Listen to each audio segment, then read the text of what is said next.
Well, as you can see, I suck at my job. This tree had a very slight back lean. However, I made a pretty big face cut and I was gonna just push it over by hand that way, which I've done many times. But just as I started the back cut, the wind picked up and pushed the tree the wrong way. So I got my saw stuck. So now I'm here with my MS460 and I will attempt the spear cut, which is basically you cut a 45-degree angle from the top. Then you come in from the bottom and make those cuts match. And hopefully this whole stump will just slide right off, freeing my saw.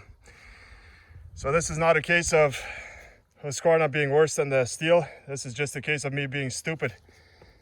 All right. Let's see if this rescue mission works.